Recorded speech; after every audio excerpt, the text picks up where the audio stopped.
and we run through the jungle. Where's some fortunate sun when you need it?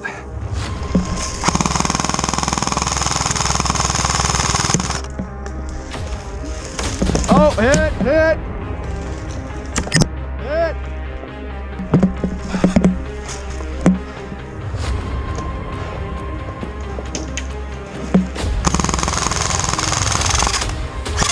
Uh-oh. That's not good sound. Oh, I managed to see him. Gun down! I literally have no weapon, so. Here.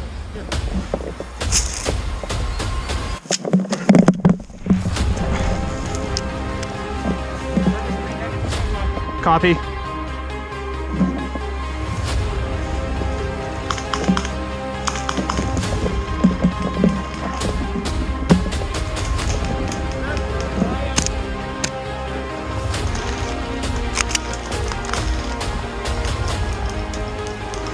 Hit!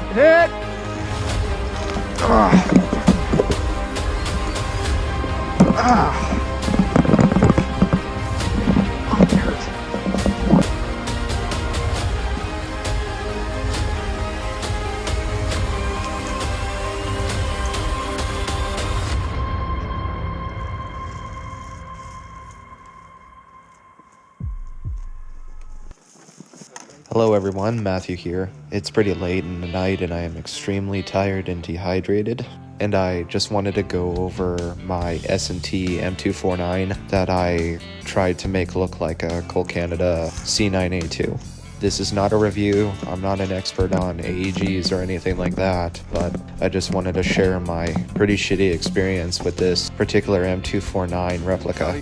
From the get-go, when I was sighting it in early in the day, it was having a lot of feeding issues, and that meant that half of the time when I was pulling the trigger for the first hour, it wouldn't even actually shoot any BBs. You would have to hold the trigger down for about probably 3 to 4 seconds before any BBs started coming out. That resolved itself probably within 5 minutes of the first game, and once that was sorted out, I started having a really fun time with the gun. I'm not gonna say don't take this as a review or to really dissuade you from getting it yourself if you feel like it, but I only have a sample size of one, obviously, so maybe I just got a really shitty one out of the batch. Maybe the QC wasn't great on this gun, or maybe it really is just the issue of it being cheap. As airsofters, I think we can all agree that whenever we can, we like to cheap out to a certain degree. Obviously with GBBRs and gas blowback pistols and stuff, that's going to be more expensive in general, but with AEGs sometimes, especially just regular AR platform AEGs, you kind of feel like $350 to $400 should be enough for it to at least make it through one game. Like a G&G CM16 probably could last you years if you took good care of it, and those things are only around $300 here in Canada. But needless to say, with airsoft, light machine guns and machine guns in general, especially the cheaper versions like the S&T one I have here, their parts just really aren't up to spec.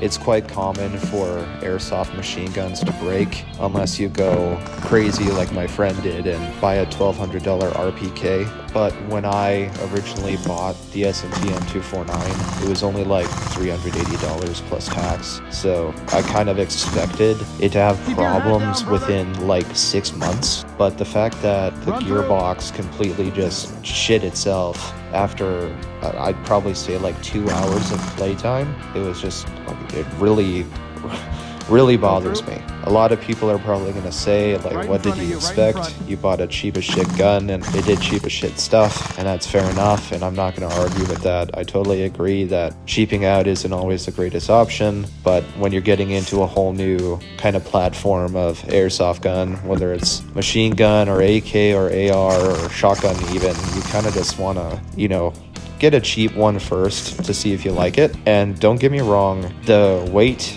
and outer build quality of the S&T M249 is actually really nice. The licensing is nice. Obviously I painted over that stuff, but the Picatinny rail on the feed cover is good. It's to spec and it doesn't wobble at all. The bipod is good. The handguard is good. It's all polymer though, it's not metal, except for the outer barrel and some other externals. But the main receiver and everything is all polymer. But like I said previously, I totally expected this gun to have some problems within about 6 months, but it just really annoying. I traveled about 160 miles to get to this field, only to have the gun I brought break within 2 games. But at the end of the day, it's up to you whether or not you want to give the S&T M249 a chance. But in my personal opinion, I would recommend going with a $500 or $600 option. You'll have better internals, better externals, all that stuff, and it'll only be a little bit more expensive. However, just know if you're planning on getting into machine guns in the airsoft community, they are prone to malfunctions and breaking a lot, even the expensive ones. It's just a lot of moving parts, and the motor can overheat or break quite easily at the high rate of fire it's being fired at. But with all that being said, I would definitely recommend trying the machine gun roll in airsoft. It is extremely fun when the fucking gun works. But yeah, that's all I gotta say on the S&T M249. Thank you for watching. Hopefully it was a bit informative for you, and I'll see you next time. Bye.